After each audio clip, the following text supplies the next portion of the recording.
L'espace de réflexion éthique d'Occitanie vous souhaite la bienvenue à cette réunion autour de l'handiparentalité.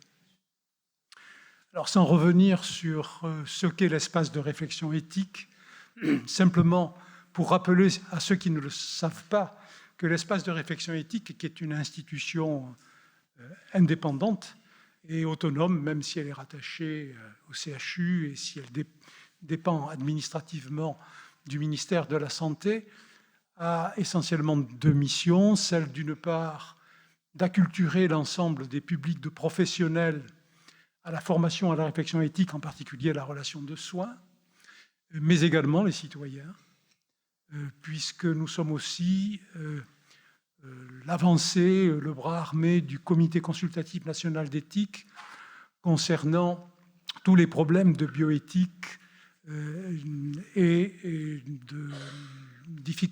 de problèmes de sciences de la vie. Et par conséquent, nous avons aussi des activités vers la cité, vers le citoyen, et nous serons d'ailleurs amenés l'année prochaine à organiser des états généraux autour de la révision, de la prochaine révision de loi de la bioéthique qui, normalement, doit se faire tous les 5 ans. Il y a un an, je crois, à peu près, c'était le 22 mai, l'année dernière, nous recevions ici le philosophe Pierre Ancet pour nous parler du handicap. Sa conférence, c'était « La vie avec le handicap est-elle une vie handicapée ?» Et un an plus tard, nous posons le problème du handicap sous un autre angle, qui est celui de la parentalité des personnes handicapées. Et finalement, il me semble que nous pourrions, c'est peut-être quelque chose que je proposerai dans l'espace de réflexion éthique, tous les ans, à peu près à la même période, organiser un colloque ou des conférences autour du sujet du handicap. Donc aujourd'hui, c'est le problème de l'handiparentalité que nous allons aborder. Je voudrais d'abord remercier Maryse Fiorenza-Gasc, qui a dirigé l'espace de réflexion éthique de Nouvelle-Aquitaine, qui continue de diriger le site de l'espace de réflexion éthique Nouvelle-Aquitaine à Limoges, de m'avoir incité effectivement à orienter le thème d'aujourd'hui vers l'handiparentalité. Je pense et je vois qu'il y a incontestablement un intérêt à ce sujet. Alors je voudrais la remercier parce que c'est elle qui va prononcer, je dirais, la grande conférence de la journée. Maryse Fiorenza-Gasc est par ailleurs gynécologue obstétricienne et elle est actuellement la directrice du centre de périnatalité de Limousin, je pense. Elle a derrière elle une longue carrière autour de ces sujets. Donc je voudrais la remercier d'avoir accepté de venir avec nous aujourd'hui et d'ouvrir la séance. Je voudrais également remercier l'ensemble des orateurs, des oratrices, des participantes qui vont effectivement animer cette table ronde. Et vous avez peut-être, ou vous allez remarquer qu'il y a une parité qui n'est pas respectée dans le contexte, puisque je pense que je suis le seul du genre masculin à m'exprimer aujourd'hui et à m'exprimer devant vous. Et je crois que c'est également un peu la représentation qu'il y a dans cette salle. Alors, plutôt que de vous faire un long exposé introductif pour ensuite alimenter la réflexion et ouvrir ce cycle-là, il m'a semblé, après avoir vu avec Anne-Sophie et puis les personnes de Cap Parent qui ont, et je les remercie, accepté de filmer Madame Sushina Lagouge, qui est une personne handicapée, qui a voulu, par son témoignage, montrer les difficultés du parcours d'une personne handicapée dans un cadre de parentalité. Il me semble que ce film est certainement la meilleure introduction que l'on peut avoir à cette réunion. Donc, après mes remerciements, je vais demander à Anne-Sophie, que je remercie également, sans qui nous ne pourrions pas organiser cette réunion, ainsi que Charles Goujon, hein, qui nous accompagne fidèlement, et son équipe. Donc, nous allons débuter cette séance par écouter le témoignage de Madame Lagouge. Moi, j'écris sous le pseudonyme de Souchina Lagouge.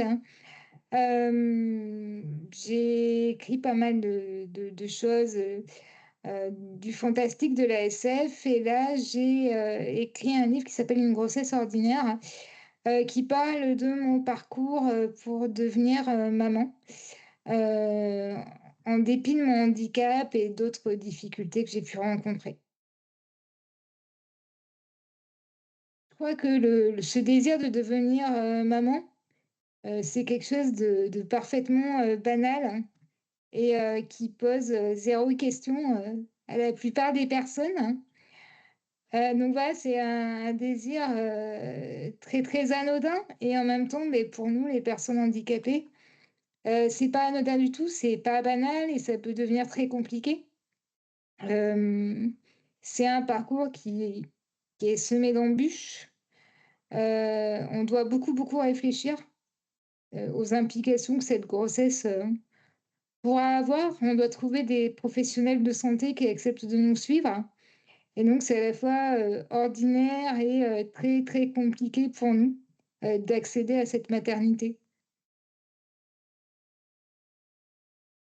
C'est ça, en fait, les gens ils réfléchissent pas toujours au fait que pour nous, devenir maman, ça se prépare souvent, vraiment en amont de la grossesse.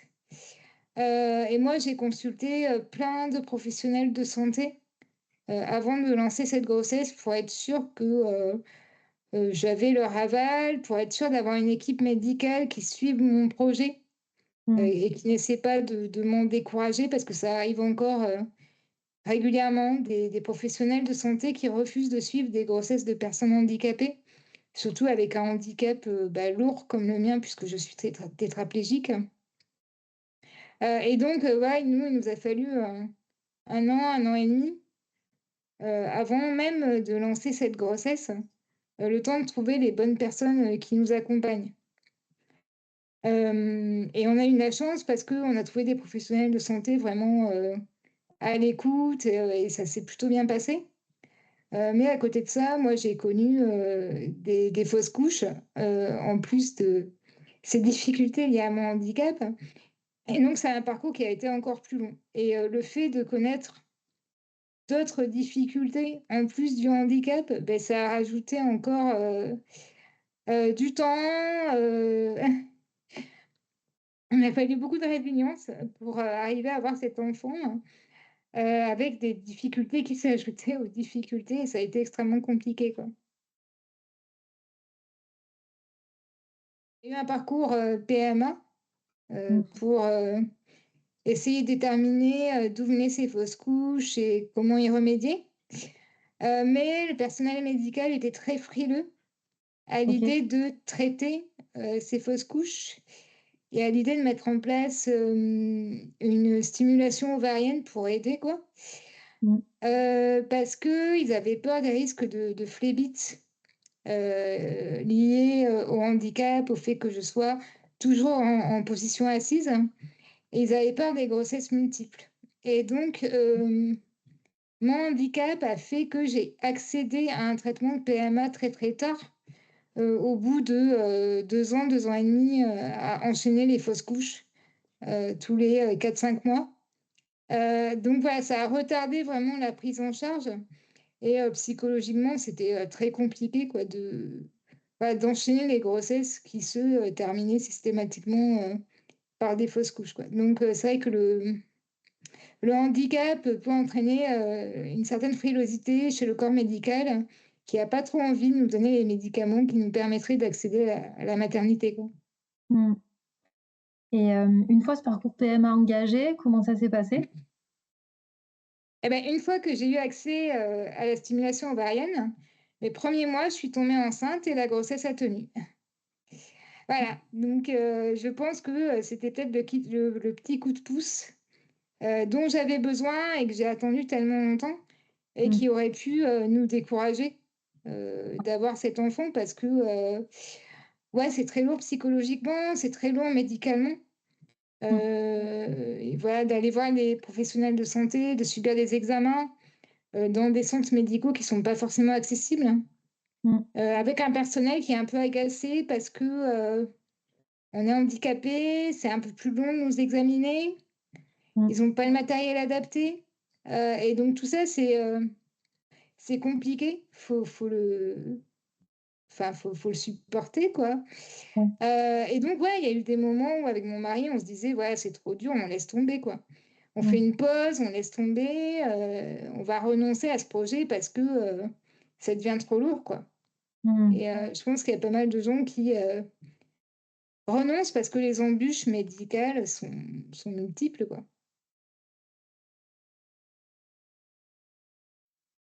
Moi, je trouve ça génial, je suis tellement heureuse qu'on ait réussi à devenir parents avec mon mari, parce que, c'est une aventure, de tous les instants et moi, je trouve ça extra de voir comment, ma fille, elle change super vite, comment il y a des nouvelles choses qui apparaissent, tout le temps, Je trouve ça assez fascinant, d'avoir, ce petit être humain, qui évolue constamment. Parfois, c'est fatigant, bien sûr, parce que, bah, c'est un être humain qui doit apprendre à gérer ses émotions, Mmh. heu et voilà, ça, c'est le côté positif et en même temps, voilà, quand on est parent handicapé, ben, on est souvent jugé, on est, souvent soupçonné d'être, des sous-parents, j'ai envie de dire.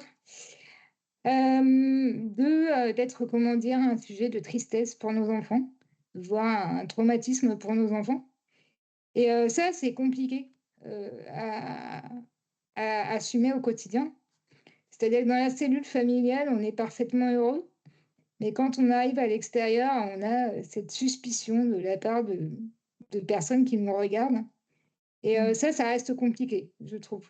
Les Ouais. préjugés de la société, quoi. Il y a cette idée que, quand on est handicapé et soi-même vulnérable, on n'est pas capable de s'occuper d'un petit être vulnérable, lui aussi, et que c'est un danger. Comme si, nous, on n'avait pas réfléchi, 1 000 000 de fois à comment bien s'occuper de notre enfant et voilà, je sais que, malgré tous ces préjugés, bah, on y aura droit, heu, vis-à-vis de notre famille, bah, un peu toute notre vie, quoi, ce qui est pas forcément facile. Moi, ça m'a pas fait douter, parce que, finalement, on a toujours su avec mon mari que, voilà, qu'on arriverait à être parents et on n'a pas douté de nos capacités à être parents.